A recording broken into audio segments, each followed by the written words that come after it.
2008 წლის ომის დროს გორის მუნიციპალიტეტის სოფელი ერგნეთი ყველაზე მეტად დაზარალდა. ეს სოფელი ცხინვალს ესაზღვრება. დღემდე დასრულებული არ არის დამწვარი სახლების აღდგენა. შენობებს ჯერ კიდევ ეტყობა ბომბების კვალი, თუმცა მოსახლეობის პრობლემა მხოლოდ ეს არ არის. 2004 წლის შემდეგ აღარ აქვთ ერგნეთის ბაზრობა, რომელიც მრავალი ოჯახისთვის ერთადერთი შემოსავლის წყარო იყო. თქვენ წარმოიდგინეთ ერგნეთის ბაზრობა მარტო ჩვენთვის ერგნეთისაც კი არ იყო, მთელი საქართველოს მოსახლეობას სარგებლობდა. ძალიან ბევრი ადამიანები იყვნენ დასაქმებული და ბევრ ადამიანს გაუჩნდა ლუკმაპურის საშუალების საშუალება.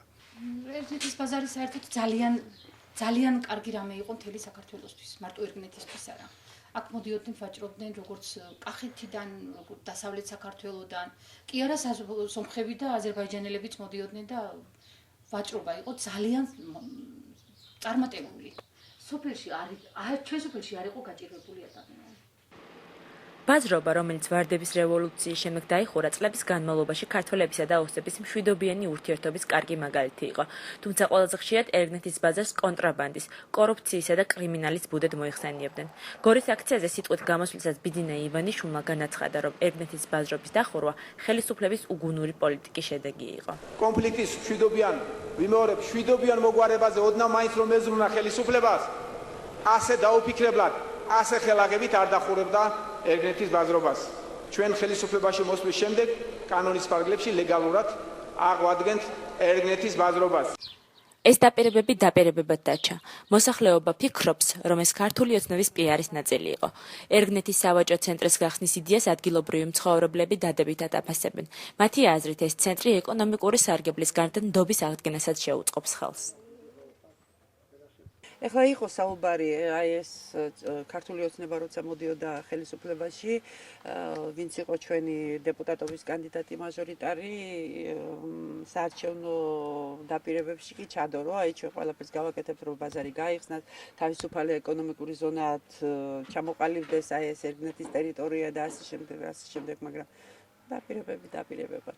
ეს იყო უბრალოდ პიარზე გათვლილი.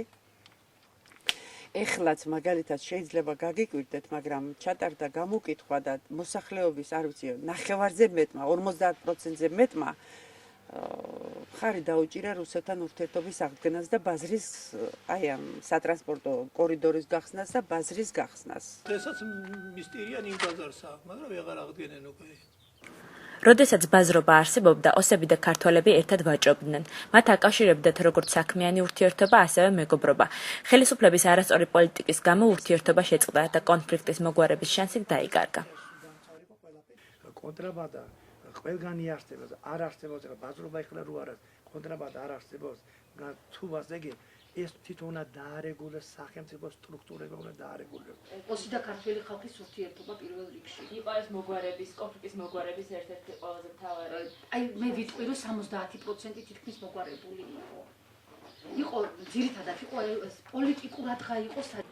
უზარმაზარ ტერიტორიაზე ერთი ძალიან დიდი, მეორე კი შედარებით მომცრო ბაზრობა იყო. აქვე ოსებსაც ჰქონდათ დახლები. საწვავის ბაზარი ცალკე იყო. დღე და ღამე მუშაობდა, ახლა პროდუქტებისთვის გორში დადიან, მაღაზია კი მათი სოფლიდან 10 კილომეტრშია. ამ ეტაპისადმი ჩვენ ძირითადად დავდივართ გორი, იქ ჩავდივართ, შევიძერთ პროდუქტებს, რა თქმა უნდა, ახლა არაფერი არ არსებობს, გადამწვარი იყო მთელი სოფელი. 1 კილო მაკარონი რო გინდოდეს, ზოში მათაფიდე. 1 კილო მაკარონში უნდა მისცე 3 ლარი და 3 ლარი გზაში უნდა მისცე. საავტომობილო გზის გაყოლებაზე ქართული ბლოკს აგუშაგოა, რომელიც იქით გზის გაგრძელება შეუძლებელია. შეუძლებელია ასევე იმ ტერიტორიასთან მიახლოება, სადაც 2004 წლამდე ერგნეთის ბაზარი მუშაობდა.